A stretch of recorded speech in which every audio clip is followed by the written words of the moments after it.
I'm happy to serve as your host for today's session titled Adolescent Health Series Part 1, Substance Use Vaping. I'm going to make a brief presentation, and then the next set of voices that you hear will be those of our presenters. Also supporting me today are my colleagues, Kelly and Carol. So if you have any questions, please drop them into the chat box. And we're going to go ahead and get started. So welcome to the Face to Face, a series of virtual supports for CPS parents during the COVID-19 health crises.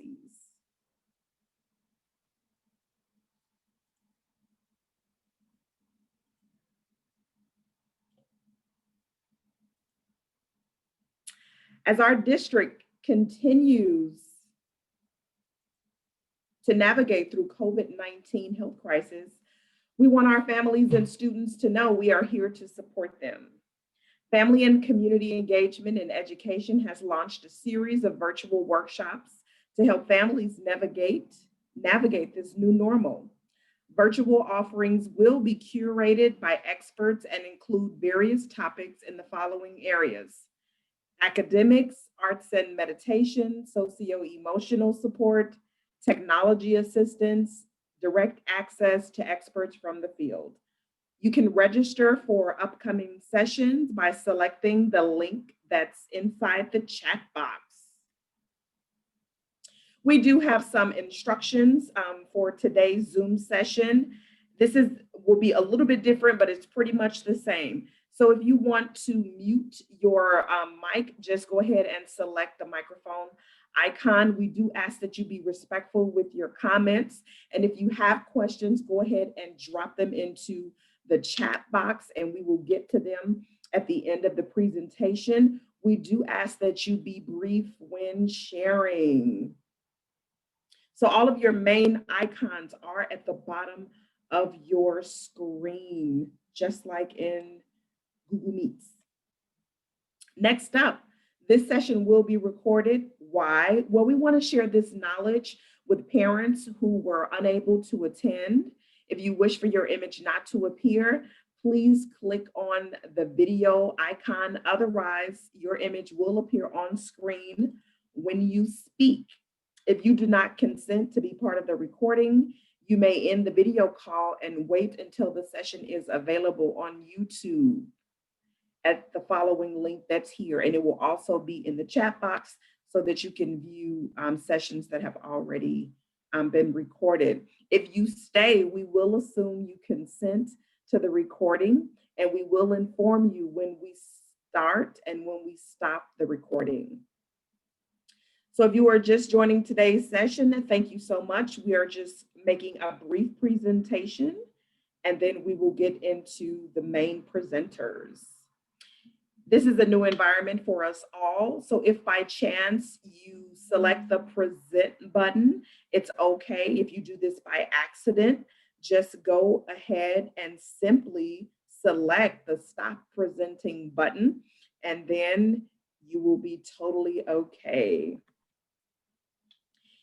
Here's a preview of remaining sessions that we have for the week. Please do join us and spread the word about these virtual offerings. And don't forget to sign up for these virtual offerings. For more information about programs or questions, you can email title1@cps.edu or reach out to Norma Celadon. And you can email her or call her. And again, you can register for future sessions by selecting the link inside of the chat box. And we want to know how we did today. So also please take the time and complete the survey. All right, thank you so much. Okay. Now I'm going to bring on our presenters. And so buckle up those seatbelts. We are getting ready to take off. And so I hope that you enjoy today's presentation. So first up, your presenters for today. She is a health educator and AmeriCorps service member at Lurie's Children's Hospital of Chicago. She has a background in sexual and reproductive health care and education and is passionate about working with young people to help connect them with these services. She is also responsible for creating and facilitating workshops around substance abuse use for youth and adults. She is excited about starting nursing school next year and about her recent certification to teach yoga. That's your first presenter. Second presenter, Neil is a health educator and AmeriCorps service member at Lurie's Children's Hospital of Chicago. He graduated from Northwestern University in 2019 with a degree in gender and sexuality studies. Neil has a focus on healthcare for queer folks and health justice. He is also a big fan of science fiction. So without further ado, I am going to hand over this presentation to our speakers so we can learn more about substance use and vaping. But I also want to add that this is one of 3 sessions on substance abuse. So parents who attend all 3 sessions, you will receive a certificate.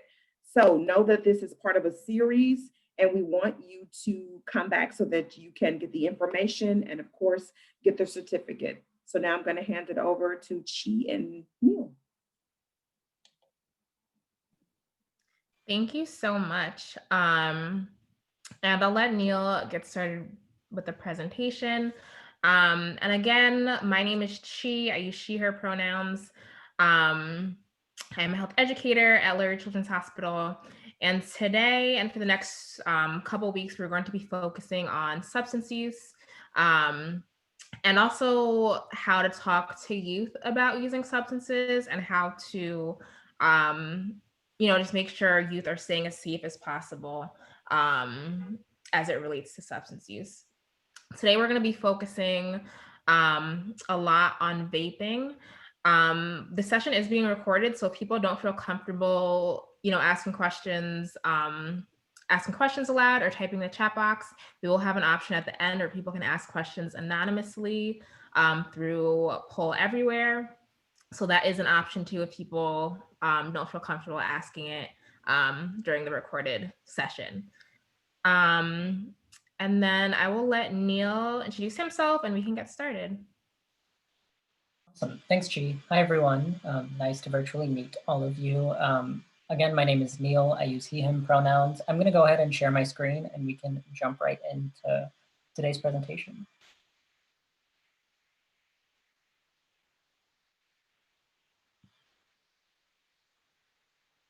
All right, can everybody see that?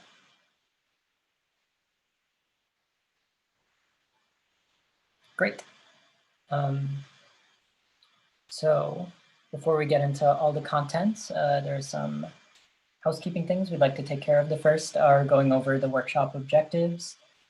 So by the end of the day, or end of our presentation today, you're going to learn some basic facts about vaping and the components that you find in vaporizers and in e-cigarettes. We're going to talk a little bit about the health effects of vaping and understand the process of nicotine addiction. And we're also going to discuss the ways that these products are marketed particularly to teens and young people. We're also going to provide tips, like she said, about talking to young people about substance use and vaping. And we're also going to have a list of resources at the end. So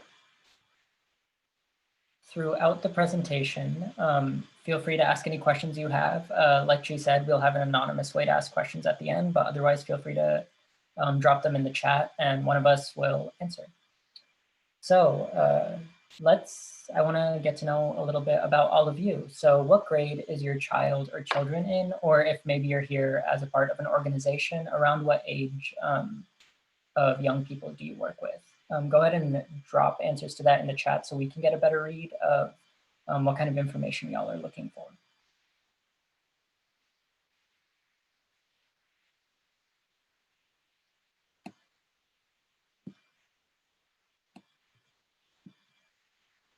So while you're all doing that, we're also going to go over some participant guidelines, or we call them brave space rules, just so we can make sure that we're able to have a conversation in a way that's respectful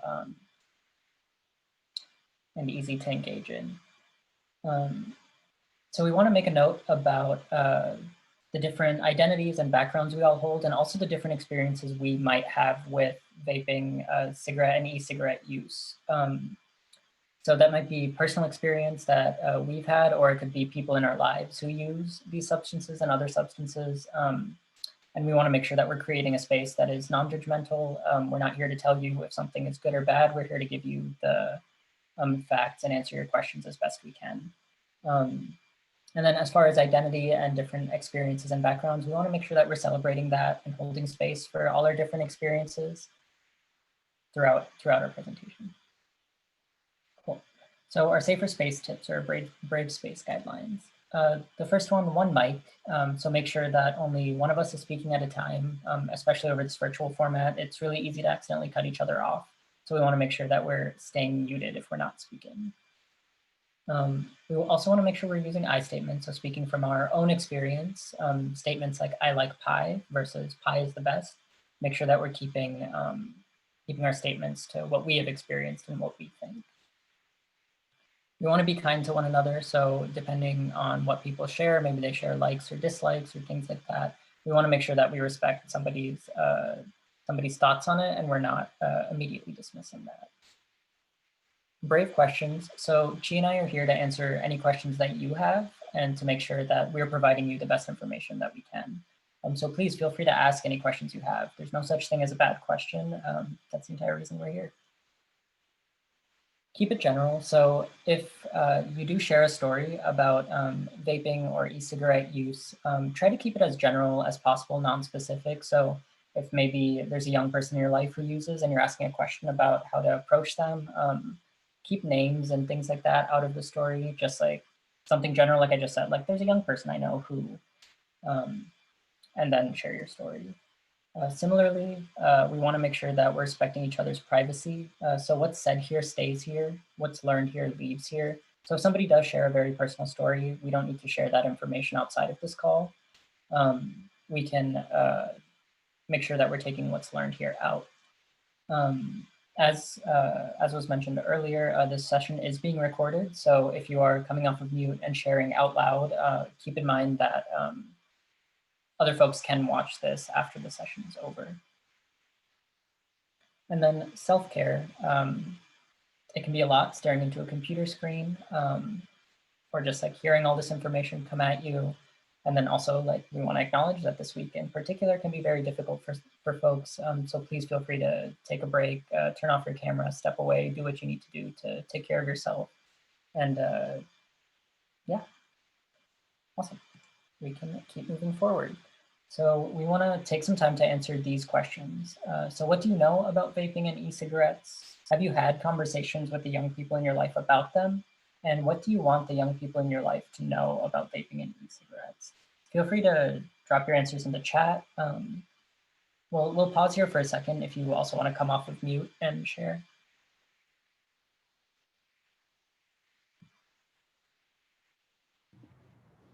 And feel free to only answer one question if you'd like, or you can answer all three, but yeah. We just like to hear some of your thoughts. So if you want to answer, one or all three questions in the chat or come off mute, we would love to hear your thoughts on this.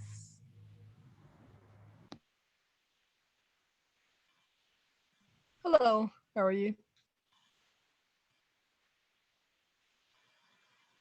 Doing great.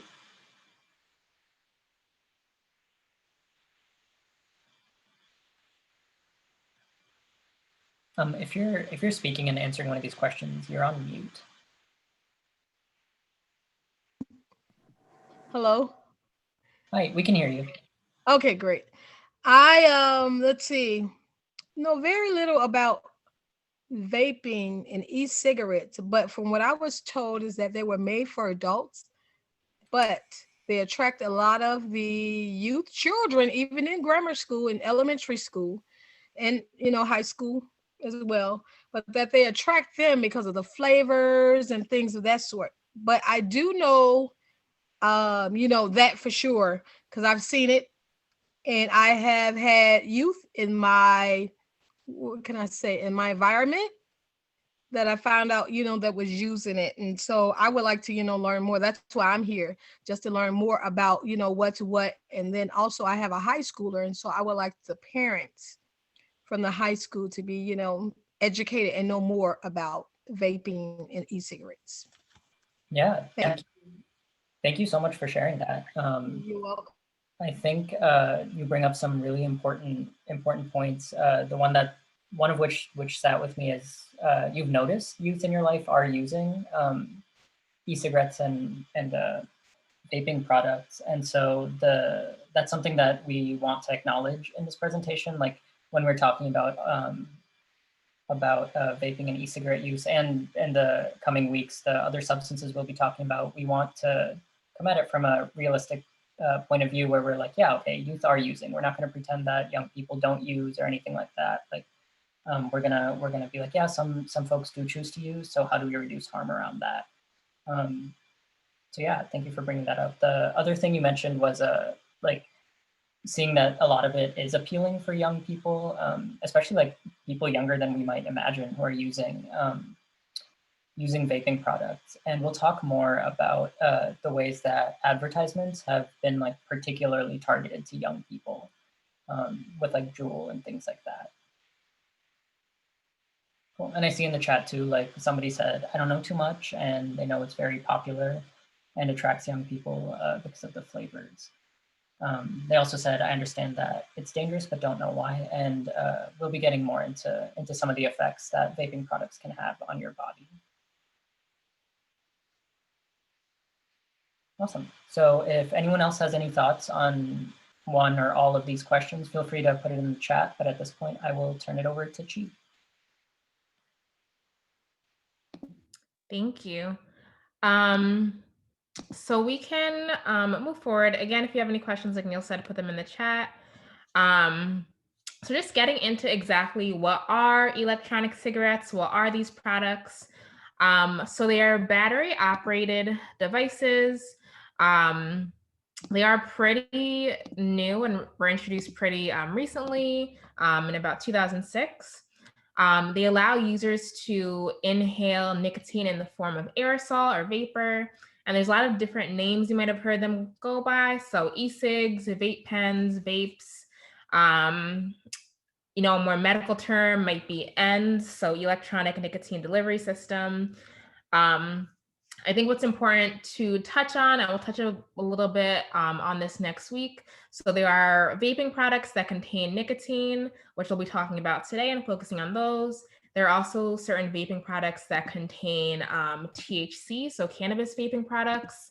And we will talk about those ones next week when we talk about cannabis, but today we're specifically focusing on nicotine vaping products. Okay, we can go to the next slide. So like I mentioned before, they're pretty new, so a lot of research still needs to be done on them. They were introduced in the US in 2006. And like someone mentioned before, I think Bridget, they were originally advertised as a way to quit smoking. So a healthy alternative for adults who are using traditional cigarettes. Then here are these e-cigarettes, which can help you quit or use these products less. They vary a lot in how they work. So from number of puffs to the type of liquid that's in, to how deeply you inhale, and all these different factors make it really hard to assess the potential risks of them since they vary so much. And you can just think about this to yourself. So do you agree with the claim that e-cigarettes are a healthier alternative? And as you think about that, we'll talk about that a little bit today. So this next slide just shows some different variations.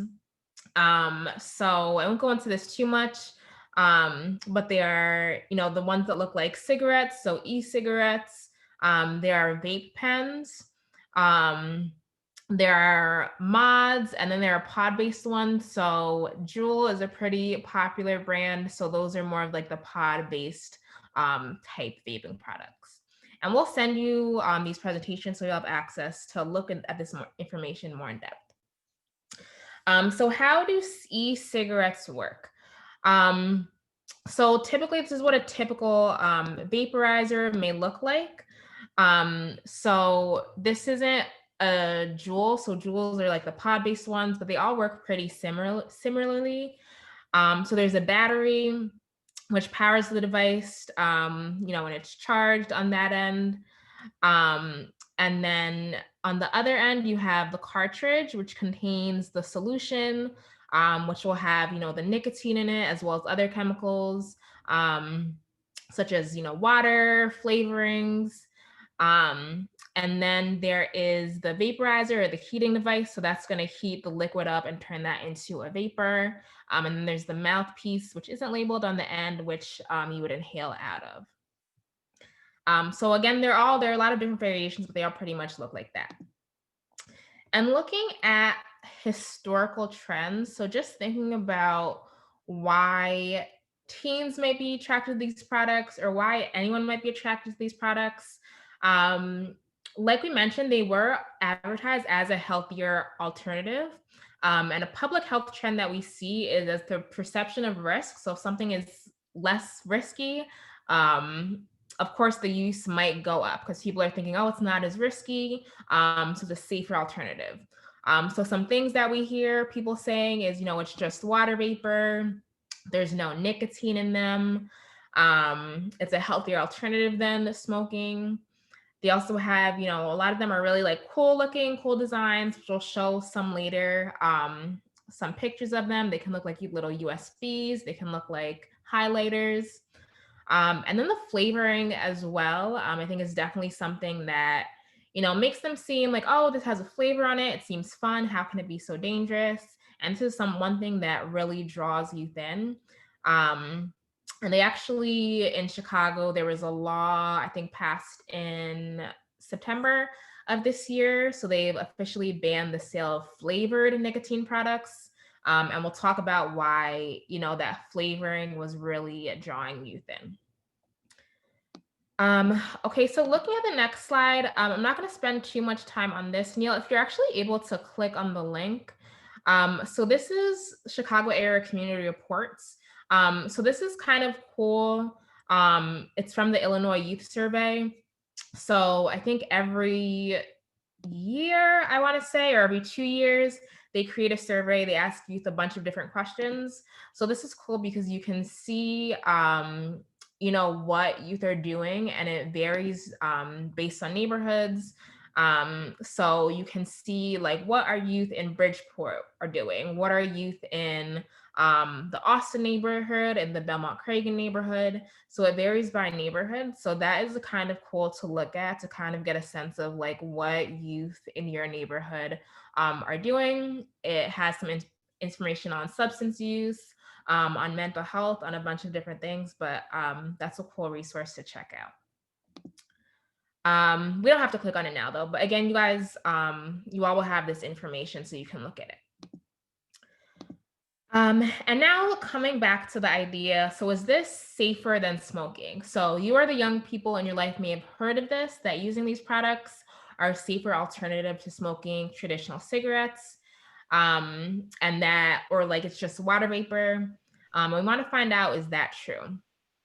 So we're gonna play, this is a little bit of a longer video, so we can play about like the first 3 minutes of this to kind of get some more insight on that question.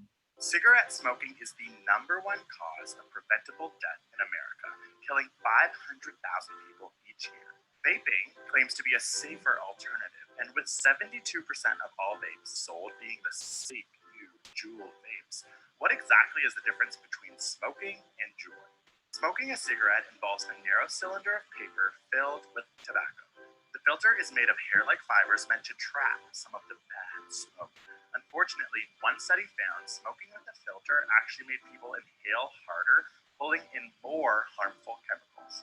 A Juul is an electronic cigarette designed to look like a flash drive and is charged in a USB port. It has two components. One contains the battery and the system that regulates the temperature.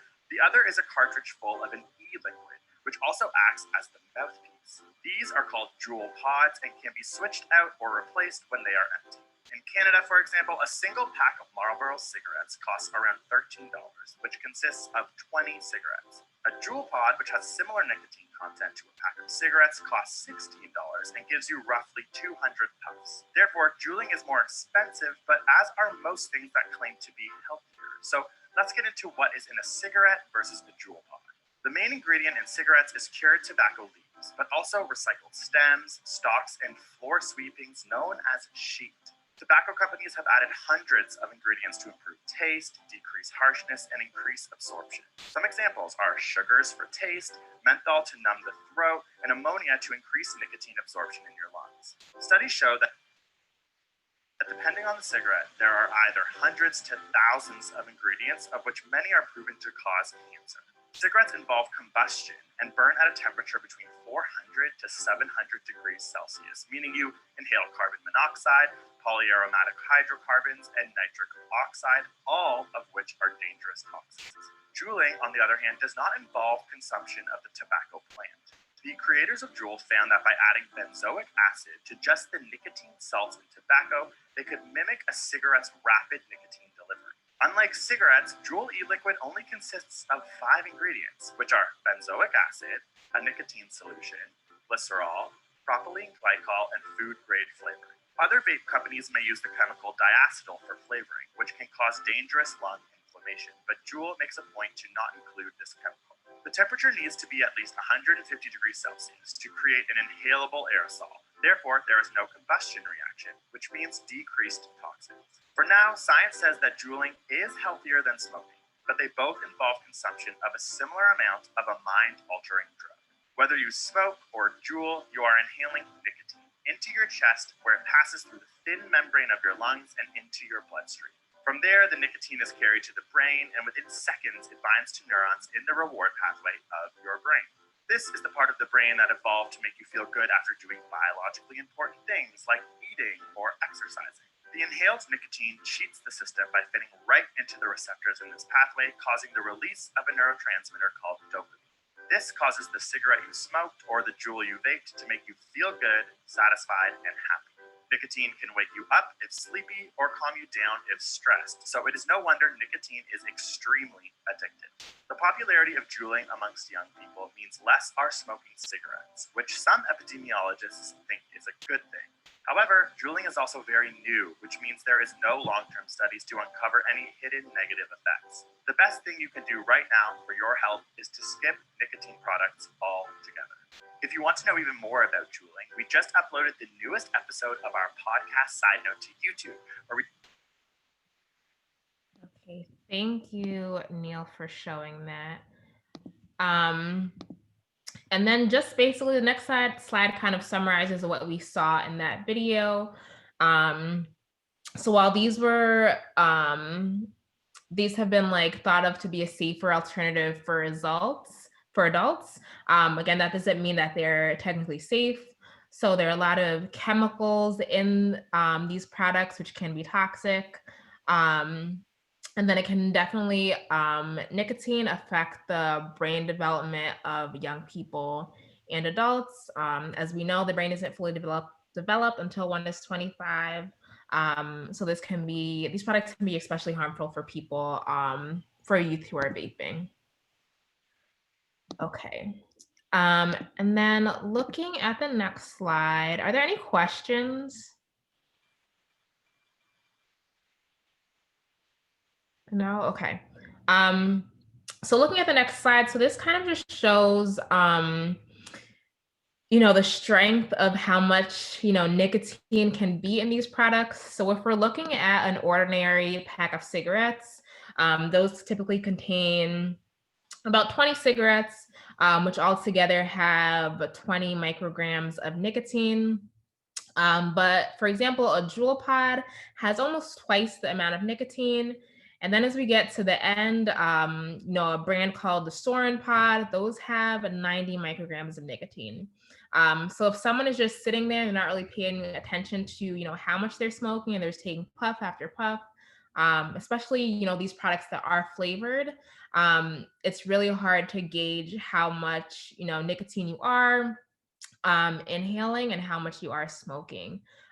So this is another factor that can make these vaping products really dangerous. People are, ingesting a lot more nicotine than they might have if they were using cigarettes.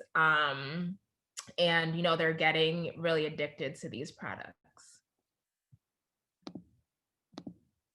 And this is a graph, again, I won't spend so much time on this, but it kind of just shows how cigarette use has been falling over the past 20 years or so, and vaping has really increased. So we see that, in 2018, about 26 or 27% of 12th graders had used vaping products in the past 30 days.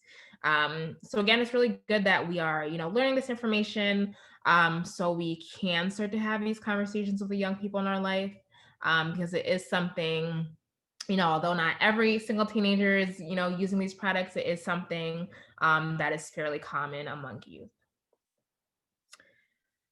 Okay, I want to switch the focus on how these companies are targeting youth. So a couple of things are, the flavors we talked about and also the advertising. So this graphic, which is from the Respiratory Heart Association, reads, e-cigarettes are currently the most used tobacco product among youth.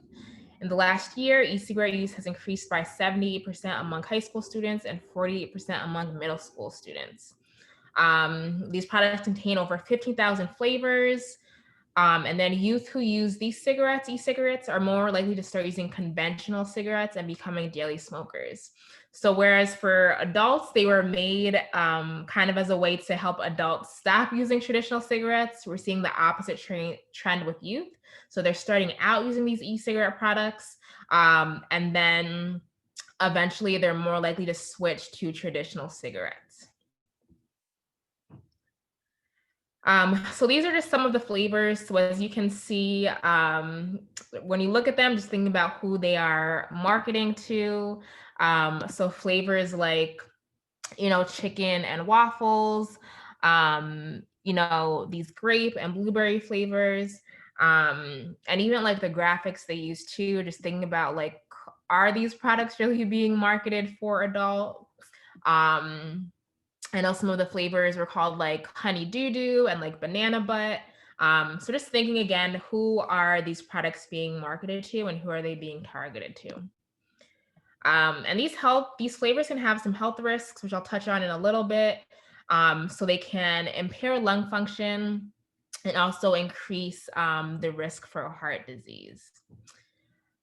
And then lastly, I mentioned advertising before. So these are some ads that Juul had put out a few years ago. So again, these people in these ads are having fun, they look excited, and they look young too, again. So are these products marketing to, 40-year-olds, 50-year-olds who have been smoking and are trying to quit, or are they marketing to youth? I know Facebook and Instagram, I think about 2 years ago, they made some restrictions. So now these companies cannot market on these platforms. And I think social media was a really big way that these companies had marketed in the past. So that's something, at least that social media companies are trying to do, to stop the, appeal and the marketing to our youth. Are there any questions? Okay. We can move on to the next section. So I just want us to take a look at this picture. So there are 6 e-cigarette products in this picture. So let's give everyone about 20 seconds. And like you can do it silently to yourself. You don't have to put it in the chat or anything, and see if you can figure out which 6 products are e-cigarette products.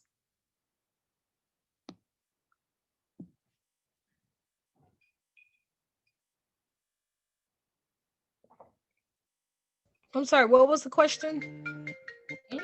So just taking a look at these products. So there are 6 e-cigarette products hidden in this picture. The idea is that, you know, they're hidden in plain sight. They look like everyday things.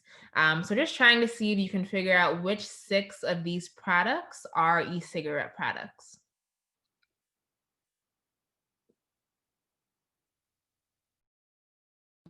And I'll give everyone about 15 more seconds and then we can look at the answers.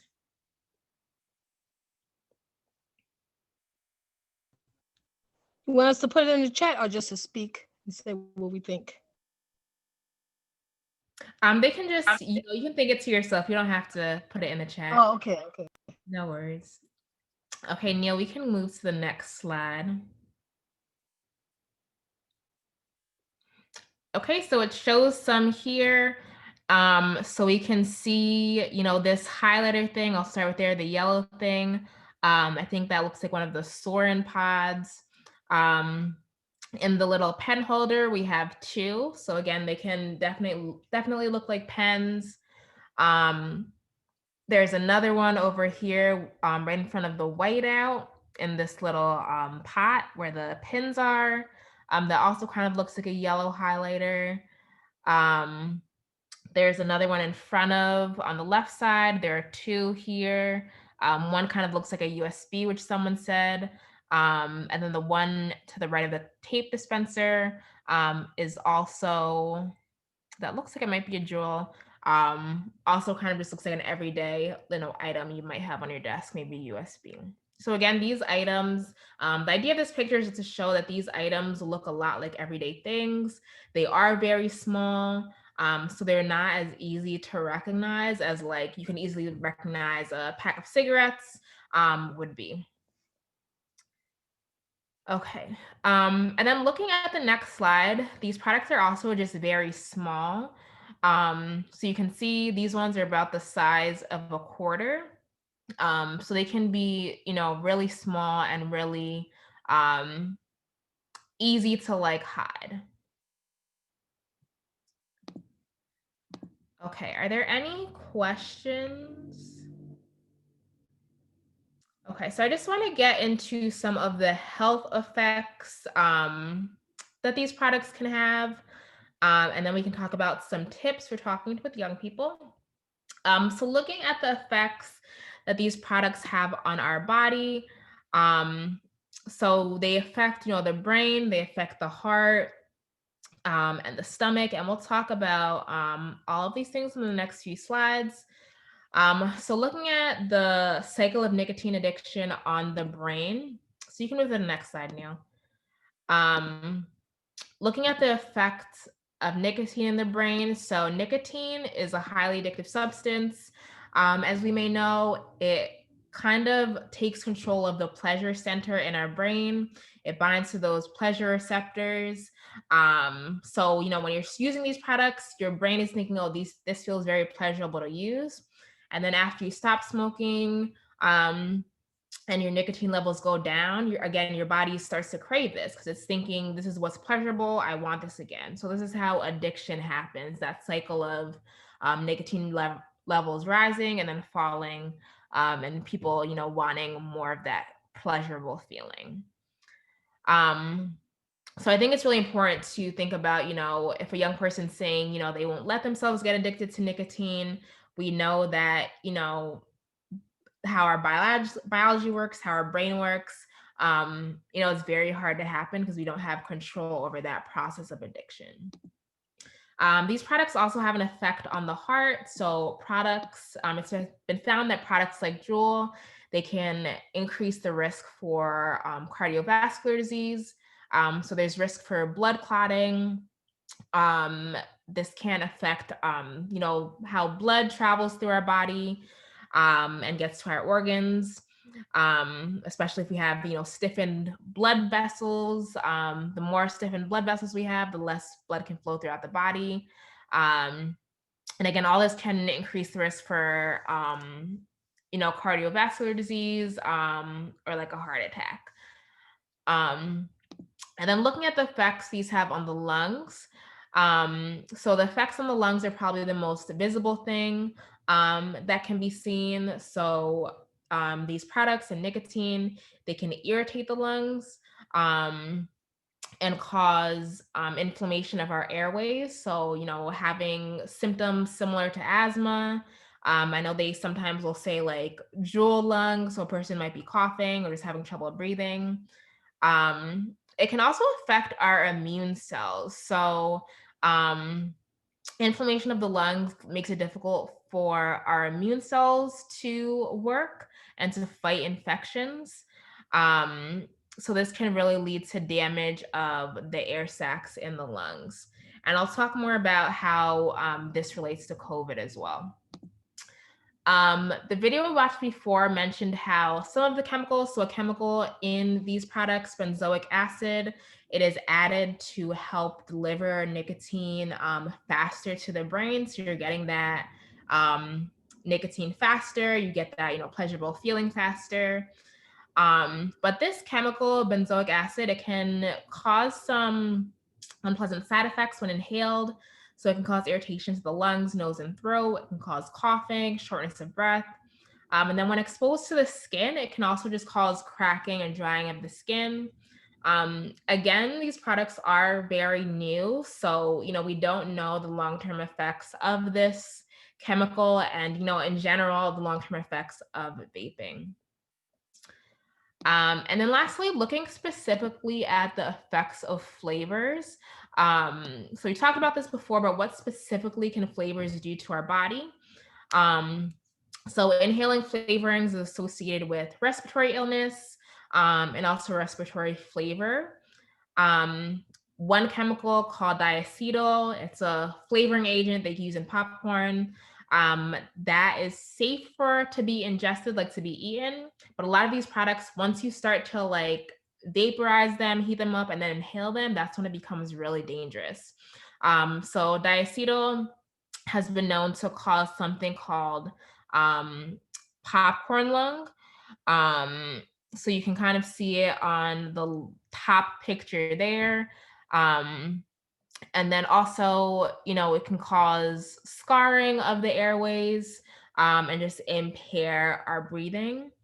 And then flavors like cinnamon and vanilla, they can, impair how our lungs work as well. So, our lungs work, we have these hair-like projections in our lungs that help beat away, any debris or any foreign agents that come in our lungs. But some of these flavors impair how those cilia work. So if they can't, sweep out those, foreign agents, then we're going to have a lot of trouble breathing.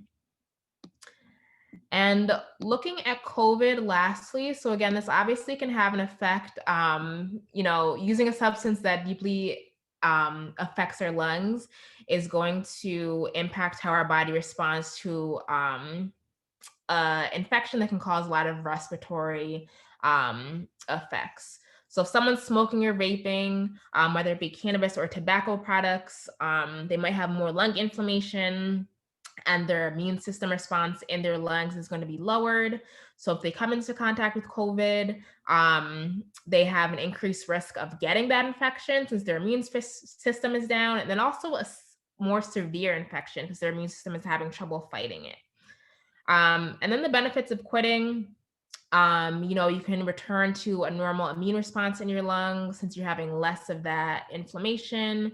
And if someone is to get COVID, they are able to, fight that infection a little better and have a less severe infection.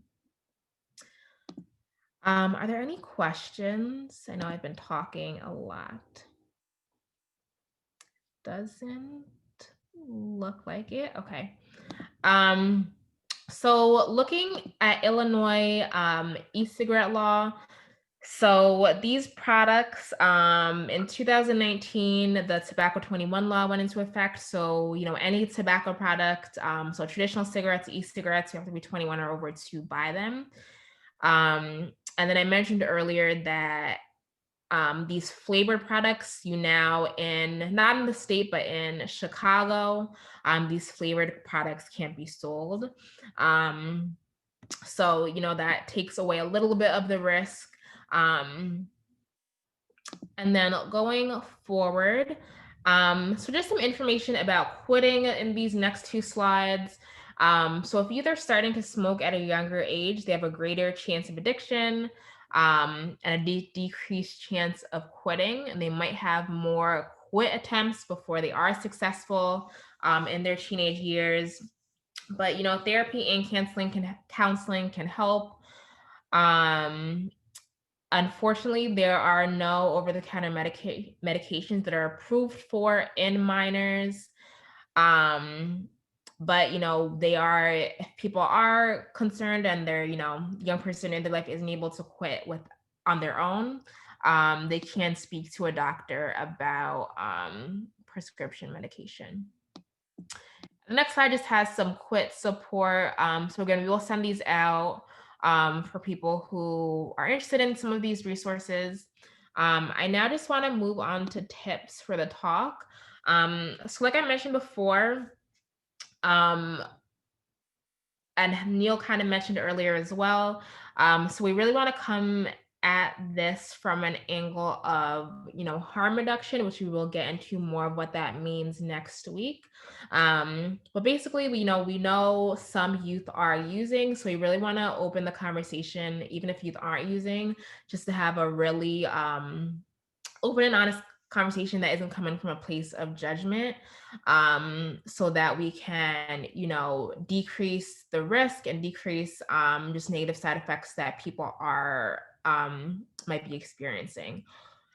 So just some tips for opening the door to these conversations. You can start by asking just general questions. So it doesn't have to be like, you know, are you smoking? Are you using these products? They can just ask, like, do kids at school, you know, vape? Have you heard about vaping before? Asking them what they know, like, oh, you have heard about vaping? Like, tell me what you've heard about these products. Keep an open mind. Put yourself in your young person's shoes. You know, what would you have liked to have heard at that age? Be clear about your goals. So again, we are coming from a place where we do not want to shame people, especially youth, but also just being clear about your expectations as an adult, as their parent, as their caretaker, about what your goals and expectations are for your household. Be calm and relaxed throughout the conversation. This also doesn't have to be one conversation. It is, in fact, better if it's multiple conversations. Just kind of keep that door open to talk about substances and substance use. Being positive, try not to lecture. Find a comfortable setting, and then just be aware of your body language. I know for me, I think my face can often give away how I'm feeling. So just be aware of, you know, your face, your body, and kind of how you react to, like, you know, if your child says, oh yeah, I've used, you know, vaping products before, just be aware of your body language and your reactions to things. Okay, that are all the tips I have. If anyone has any tips they'd like to share, they can definitely do that. I'm actually going to pull up our poll everywhere so people can ask questions anonymously. And let me open this up. So you can text .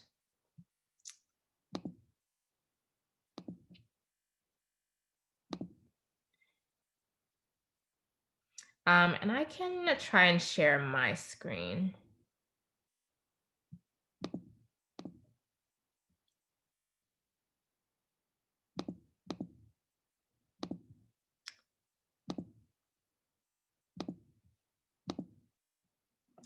Okay, so you can, this way you can ask questions anonymously so people won't be able to see who's asking these. Just final questions or thoughts you may have. If you feel comfortable asking them in the chat, you can definitely do that as well. So on your phone, you can text the phrase OK Fern 761 So the number 37607. And after you do that, it'll send you like a text saying you're in the poll, and then you'll be able to ask your question. Or you can just go to, let me activate this. You can go to pollev.com/okfern761. And yeah, just what final questions do you have?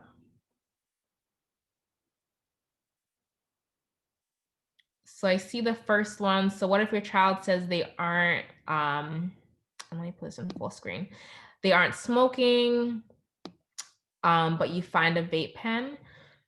I think that's a good question, and I'll let Neil also share his input. I think that can be tough. I think just trying to leave the door open, so not being accusatory, but saying, like, if you have questions about vaping, like, I'd love for you to talk to me about it. And even just bringing up this workshop today, like I sat in on this workshop on vaping that was for parents, and I learned a lot of interesting things. I'd love to talk to you about this. I think, and I think it's also important to remember they may not be vaping. They might just have, again, these are, these can be popular products. Someone may have it, doesn't mean that they definitely are using them. But I think just first trying to open the door in a non-judgmental and a non-accusatory way, just to see what they know about vaping, and see if, that, helps take some off the pressure off of, oh no, like I'm going to be in so much trouble because they found this thing. So just trying to open the conversation. And again, using those tips, just staying relaxed and calm. Neil, do you have anything to add to that? Yeah, a thought I had was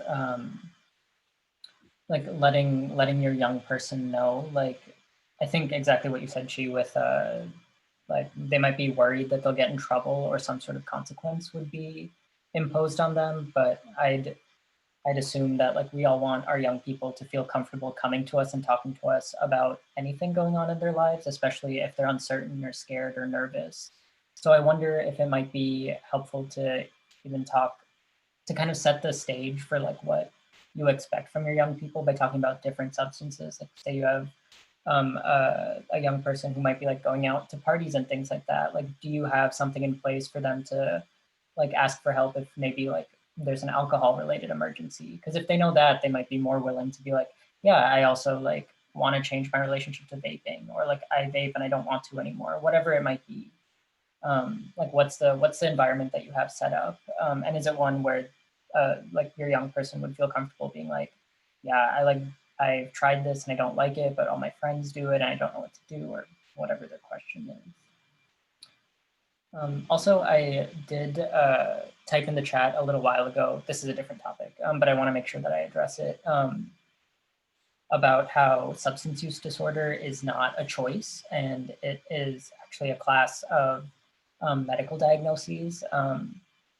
So you might have heard substance use disorder called addiction or substance abuse or drug abuse in the past. The current medical terminology is substance use disorder. And I think that's a really important distinction, because one that gets us kind of thinking in the realm of care instead of stigma. So we're like, okay, like this is a medical condition, and like people get medical conditions, like not by their own choice. Like people catch colds, and like they're not trying to do that, right? So we want to start thinking about care instead of stigma and punishment. And yeah, I think that is the major point that I wanted to make by saying that like substance use disorder is a medical condition and not a choice. Any questions on that? Yes. Yeah, go ahead. Hi, is there something what you just mentioned in regards to mental health, medical, what was it? I was trying to write it down, sorry, but I didn't get it all of it. But substance use disorder. Mhm. Is there some help or some kind of treatment for something like that? In regards, especially if it's our youth. Because I have experienced, some things, like that. And so I'm like, okay, how do I do this? What do I do? And just to share a quick story, I was away last year. We just went to a hotel. I had a hotel. I had a group of youth. myself and another chaperone, and there was someone that was using, I didn't know what this tool was or what have you.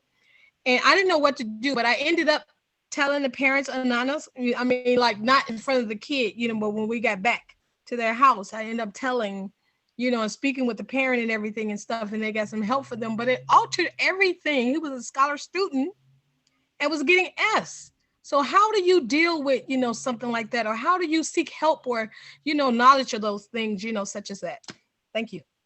Yeah. He was vaping and had brownies with how he started. He was vaping and then had brownies that they were selling outside of the school that he was, buying, and so and it was like, yeah. So how do you help? Because I work with a lot of youth, children and youth. And so I just want to know so I can be, of help, of assistance. Yeah, thank you for that question. I think it's a really important one. I guess the first thing that I think about is who are the other people in your school who are equipped to connect that student to care. So if say you're like a classroom teacher and like was chaperoning this field trip, like that might not be something you feel equipped to talk to parents about or talk to the student about, but there might be social workers or guidance counselors who do have experience in this arena and would be able to better support that student. Chi, if you have anything to add. Yeah, I think definitely a non-punitive approach would be the best whenever possible. I think, like Neil mentioned, getting school social workers involved. I know things can be a little bit harder since we are remote in terms of, these services, but I think getting school social workers involved and then just working with the students to find out, what else can be done and finding the reasons behind the use. So if that is, stress, which we will talk about, and mental health, why a lot of students are using substances, and what interventions can be put into place, whether that be, encouraging them to be, active or just find something that is de-stressing, like yoga or, playing video games, whatever it may be. And then in some cases, if more, long-term and just more, I don't want to say serious, but more interventions need to be put in place. Like, maybe the next step is talking to a social worker, or maybe the next step is getting substance use counseling. I know at Lurie's we do have, counseling services for youth, outpatient services. That is in the list of resources that we will be giving you today as well. And you can definitely go to the website or reach out to that number that we'll give you for Lurie just to find out more information about that. And I see Neil just put it in the chat, the number. Thank you. Yeah, of course. I also saw a question in the chat. Somebody said, I use my brother's addiction and the way it affects my families when talking to my teenage boys about vaping and other types of drugs. Am I doing wrong? So I guess the first thing that comes to mind is talking about family history with substance use disorder is important. And that is one of the factors in developing a substance use disorder is family history. So I think it's completely reasonable and important to voice that. Chi, do you have any? Sure. No. You're muted.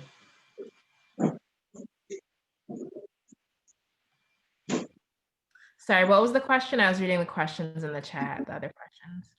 Yeah, somebody put in the chat, I use my brother's addiction and the way it affects my family when talking to my teenage boys about vaping and any other type of drugs. Am I doing wrong? I don't think it's, necessarily wrong. I think just being careful about not coming at it from an angle that is shameful. And I know that can be hard, saying like, don't use these substances or you'll get addicted. I think it can be hard because, for one, of course, family histories play, and I know, I'm sorry, I don't know how much of this you already said. I don't know how much, family histories definitely play a role in, whether other people in that family are genetically predisposed to, have an addiction themselves. So I know it can be hard not to talk about family members who have addictions. But I think just, threading carefully around that and just coming at it from a place of, just facts, saying, we do have this history in our family. So I want to make sure we are able to have open and honest conversations about substances. If you are curious, if your friends are using, if you have used before, and just trying to keep that door open.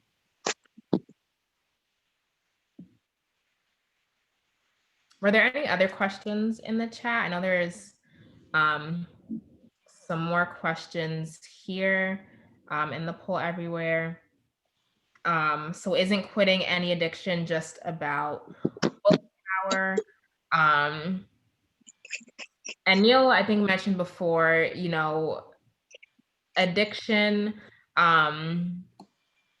is it's not a state of mind, it's a health condition.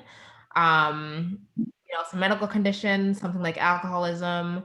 And a lot of times people may need medical treatment for that. So for some people, with certain things, they may be able to, quit cold turkey, as they say. But again, a lot of these substances, they're rewiring our brain and how our brain works. So a lot of times it takes more than just, the will to want to quit and want to, stop using the substance. It may take more interventions than just that. And then we can touch on last two. So just learning more about the idea of addiction and methods to quit. I'm assuming that person was just more curious about the idea of addiction. And yeah, I don't know if you have any resources that you could drop in the chat about addiction or about just like harm reduction that might be helpful to look at. Yeah, I'll take a look and drop them in the chat if I can. And then for the last question here, what interventions are available for vaping and how long does that intervention last? I am not sure. So I know for vaping, for like a lot of substances, they will do like outpatient counseling with a social worker. We have those services available at Lurie. I'm not exactly sure how that would last. I think it would just depend on each individual person. But you can definitely reach out to Neil, drop it into the chat, and also the website. If you have specific it is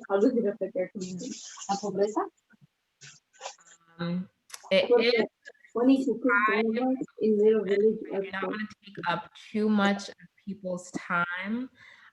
We do have a survey. I'm going to stop sharing my screen. If people could fill this out when they have a chance. And give me a second to drop it into the chat box. So this is just a survey on Google Forms.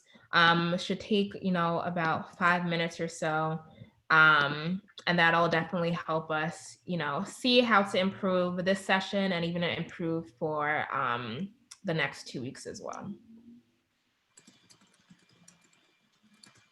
Are there any last questions that anyone has?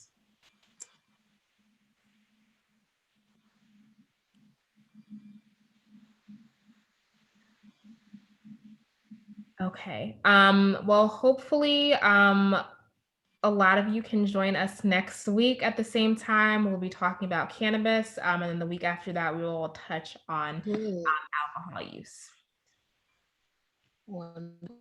Okay, thank you so very much to Neil and Chi. And so, wow, I am over here just taking in all of the information and the resources, and it was great, as has been communicated in the chat box. So just a few reminders before we close out the session.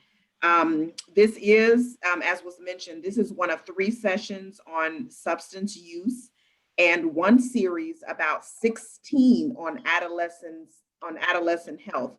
So we will give certificates for participants on all 3 sessions.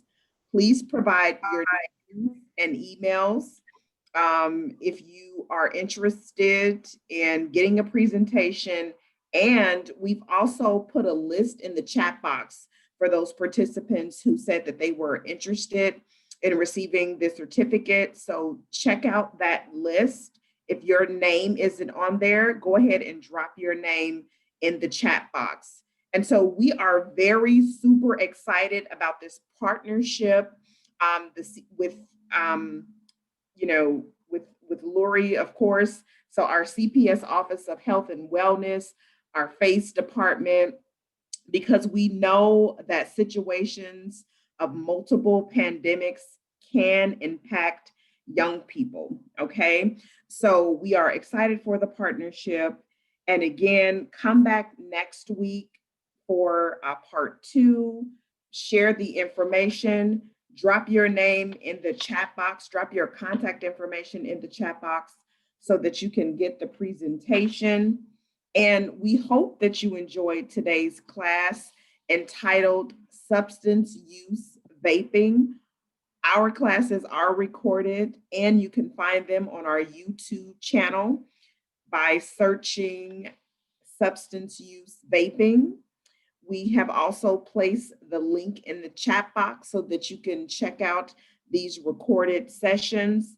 Please visit our cpsparentu.org website to get more information on our virtual programming. We are on social media, Facebook, Twitter, and Instagram at CPS Parent U. I know we're asking you to complete 2 surveys, but please go ahead and do that. It's going to be very helpful. Let us know in the chat box, was this helpful? What did you learn today? What were some key takeaways? Just let us know really quickly in the chat box. We had great presenters and we look forward to this entire series. And we know that you have many choices when it comes to virtual sessions. We thank you so much for joining our session. We have landed our aircraft. We are at the gate. So please have a wonderful rest of the evening. You may experience a slight information overload, but it's all for a good purpose. So have a great evening and please come again. We'll see you next week. Bye. Thank you. Thank you so much for joining. Bye. We'll see you next week. Thank you. This was awesome. Okay, take care. Thank you. Thank you Bye. all. Thank you. And feel free to show those images next time if you feel comfortable. It's okay. Whatever here in the Zoom stays in the Zoom. Yeah. Bye. Adios. Bye. Good night. Adios. Adios. Thank you. Good night. Good night.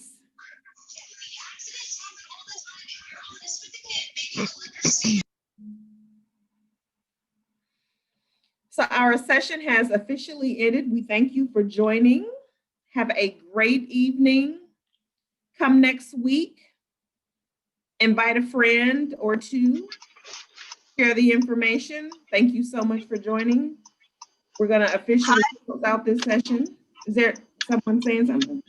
If I may, staff, oh, sorry. Go ahead, please. I'm sorry, I joined late. I'm driving. I do have a question, and my question is, are these sessions ever offered in Spanish? Good question, Anna Marie. Yes, there are a number of sessions that are offered in Spanish. We are working with Lurie Hospital to see if we can offer this particular series in Spanish. If you are not part of our mailing list, I encourage you to join so that we can keep you abreast about when we do these in Spanish. Chi or Neil, I don't know if you have any of these materials in Spanish that we can share with our families, or do we have to wait until we develop something with